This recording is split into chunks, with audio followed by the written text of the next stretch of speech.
안녕하세요. 지식머니입니다. 오늘은 미래 기술의 정점, 바로 양자 컴퓨터에 대해 이야기해보려 합니다. 여러분, 혹시 양자 컴퓨터가 얼마나 놀라운 기술인지 알고 계신가요? 기존 컴퓨터와는 차원이 다른 계산 능력을 가진 이 혁신적인 기술이 어떻게 작동하고 현재 어디까지 발전했으며 또 우리의 미래를 어떻게 바꿀지 궁금하지 않으신가요? 지금부터 저와 함께 양자 컴퓨터의 신비로운 세계로 떠나보시죠. 양자 컴퓨터는 양자 역학의 원리를 활용해서 기존 컴퓨터보다 훨씬 빠르게 계산하는 혁신적인 기술이에요. 우리가 쓰는 일반 컴퓨터는 0과 1이라는 비트를 사용하죠. 그런데 양자 컴퓨터는 큐비트라는 특별한 단위를 사용합니다. 이 큐비트가 바로 양자 컴퓨터의 핵심 비밀인데요. 그렇다면 이 큐비트가 왜 특별할까요? 바로 양자 중첩이라는 현상 때문입니다. 큐비트는 0과 1의 상태를 동시에 가질 수 있어요. 마치 동전이 앞면과 뒷면이 동시에 나올 수 있다고 상상해보세요. 이게 가능해지면 n개의 큐비트가 무려 2의 n승계의 상태를 동시에 처리할 수 있게 됩니다.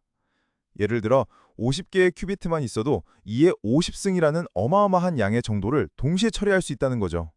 정말 놀랍지 않나요? 두 번째 핵심 현상은 양자 얽힘입니다. 2개 이상의 큐비트가 마치 보이지 않는 끈으로 연결된 것처럼 서로 영향을 주고받는 현상이에요. 한 큐비트의 상태가 변하면 다른 큐비트의 상태도 즉시 변하는데 이 현상은 거리와 상관없이 일어납니다.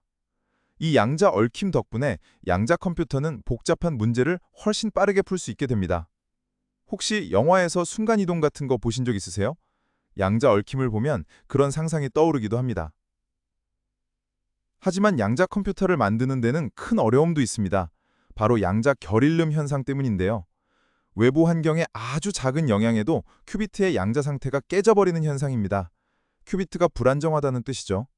그래서 양자 컴퓨터 개발자들은 이 큐비트의 양자 상태를 얼마나 안정적으로 오래 유지하느냐에 사활을 걸고 있습니다. 그럼 현재 이 놀라운 양자 컴퓨터를 어떤 회사들이 어떻게 개발하고 있을까요? 주요 기업들의 기술 동향을 한번 살펴볼까요? 먼저 IBM은 초전도 큐비트 기술을 중심으로 양자 컴퓨터를 개발하고 있어요. IBM은 콘도 프로세서라는 1121개의 큐비트를 가진 세계 최대 규모의 양자 프로세서를 선보였고요. 또 헤론 프로세서는 133개의 큐비트로 이전보다 3배에서 5배나 향상된 성능과 낮은 오류율을 달성했다고 해요.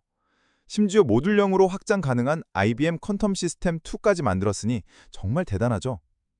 IBM은 2029년까지 200개의 논리 큐비트로 1억 개의 게이트를 실행하고 2033년까지는 2000개의 큐비트로 10억 개의 게이트를 실행하는 것을 목표로 하고 있습니다. 정말 미래가 기대됩니다. 다음은 구글입니다.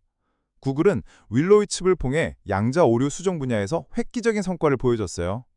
이 윌로우 칩은 무려 5분 만에 기존 슈퍼컴퓨터가 10의 25제곱년, 즉 셉킬리언 년이 걸릴 계산을 해냈다고 합니다. 상상하기도 어려운 시간이죠. 더욱 놀라운 건 큐비트 수가 늘어날수록 오류율이 기하급수적으로 감소하는 것을 세계 최초로 성공했다는 점이에요. 현재 105개의 큐비트를 가진 최고 성능의 양자 컴퓨터를 운영하고 있다고 하니 구글의 양자 AI 하드웨어 디렉터인 줄리안 킬리가 실용적 양자 컴퓨터 응용이 5년 내에 가능할 것이라고 전망한 것이 과장처럼 들리지 않습니다. 마지막으로 마이크로소프트는 토폴로지 양자 컴퓨팅이라는 독특한 접근 방식을 사용하고 있습니다. 마이크로소프트는 마조라나 원 칩이라는 세계 최초의 토폴로지 코어 아키텍처 기반 양자 칩을 선보였는데요. 이 기술은 손바닥 크기의 칩에 무려 100만 개의 큐비트를 집적할 수 있도록 설계되어 있다고 해요. 게다가 토포컨덕터라는 새로운 물질 상태를 이용해서 외부 환경 노이즈로부터 큐비트를 내재적으로 보호할 수 있어서 안정성이 훨씬 뛰어나다고 합니다. 마이크로소프트는 클라우드 기반 양자 컴퓨팅 플랫폼인 애저 퀀텀을 통해 다양한 양자 하드웨어 파트너를 지원하고 있기도 합니다. 그렇다면 이 양자 컴퓨터가 실제로 어디에 활용될 수 있을까요? 먼저 가장 떠오르는 것은 양자 알고리즘입니다. 예를 들어 슈어 알고리즘은 아주 큰 숫자를 빠르게 소인수 분해할 수 있어서 현재 암호화 시스템을 위협할 수도 있어요. 또 그로버 알고리즘은 정렬되지 않은 데이터베이스에서 검색 속도를 훨씬 빠르게 해줍니다. 양자 컴퓨터는 양자 머신러닝 분야에서도 엄청난 잠재력을 가지고 있어요. 최적화 문제, 분류 창업, 복잡한 데이터 분석 등에서 기존 머신러닝보다 훨씬 뛰어난 성능을 보일 수 있다고 해요. 실제 응용 분야로 들어가 볼까요? 먼저 의약품 개발입니다. 복잡한 분자 시뮬레이션을 통해 신약 개발 기간을 획기적으로 단축할 수 있어요. 수많은 경우의 수를 시뮬레이션에서 가장 효과적인 조합을 찾아내는 거죠. 금융 모델링에도 활용될 수 있습니다. 포트폴리오 최적화, 리스크 분석, 파생품 상품 가격 책정 등 복잡한 금융 계산을 훨씬 정확하고 빠르게 할 수 있게 됩니다.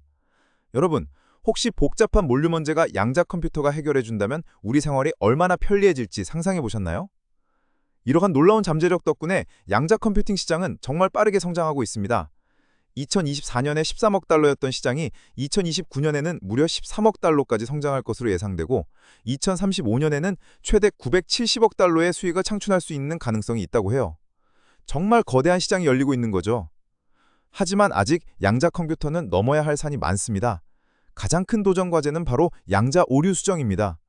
현재 양자 컴퓨터는 100번에서 1000번 연산할 때 한 번 정도 오류가 발생한다고 해요. 실용적인 양자 컴퓨터가 되려면 오류율을 수십억 분의 1 수준으로 낮춰야 합니다. 또 다른 과제는 큐비트 안정성과 확장성입니다. 양자 결일름 때문에 큐비트의 양자 상태가 너무 짧게 유지되는 문제를 해결해야 하고 현재 실험실 수준의 양자 컴퓨터를 상용화할 수 있는 수준으로 크게 만드는 것도 매우 어려운 일입니다. 이러한 문제들을 해결하기 위해 여러 가지 방법들이 연구되고 있는데요. 구글의 윌로우 칩이 성공적으로 구현한 표면 코드는 큐비트 수가 늘어날수록 오류율이 줄어드는 효과를 보여줬어요. 그리고 마이크로소프트가 추진하는 토폴로지 양자 컴퓨팅은 하드웨어 자체로 오류에 대한 보호 기능을 내장해서 안정성을 높이는 방식입니다.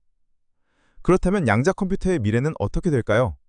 단기적으로는 2025년에서 2030년까지 리스크 시대가 계속될 것으로 보입니다. 즉, 노이즈가 있는 중간규모 양자 컴퓨터를 활용해서 특정 분야에서 양자 우위를 달성하는 시기죠. 그리고 클라우드 기반 양자 컴퓨팅 서비스, 즉 QCAAS가 본격적으로 확산될 것으로 예상됩니다. 중장기적으로는 2030년에서 2040년까지 오류 수정 양자 컴퓨터가 등장할 것으로 예상됩니다. IBM의 스타링이나 마이크로소프트의 토폴로지 양자 컴퓨터처럼 실용적인 오류 수정 기능을 갖춘 양자 컴퓨터가 나오게 되는 거죠. 그렇게 되면 의약품 개발, 금융 모델링, 인공지능 등 다양한 분야에서 양자 컴퓨터가 실제로 활용되기 시작하면서 산업 전반에 혁신을 가져올 것입니다. 양자 컴퓨터는 아직 기술적인 도전 과제가 많지만 IBM, 구글, 마이크로소프트 같은 주요 기업들의 끊임없는 혁신과 투자를 통해 점점 더 실용화에 가까워지고 있습니다. 언젠가 양자 컴퓨터가 우리 일상에 깊숙이 들어와 세상을 바꿀 날이 오리라 믿어 의심치 않습니다. 오늘 저와 함께 양자 컴퓨터에 대해 알아보는 시간 어떠셨나요? 여러분은 양자 컴퓨터가 가장 먼저 어떤 분야에서 혁신을 가져올 거라고 생각하시나요? 댓글로 여러분의 의견을 남겨주세요. 이 영상이 유익하셨다면 구독과 좋아요, 알림 설정 잊지 마시고요. 다음 시간에도 흥미로운 지식으로 돌아오겠습니다.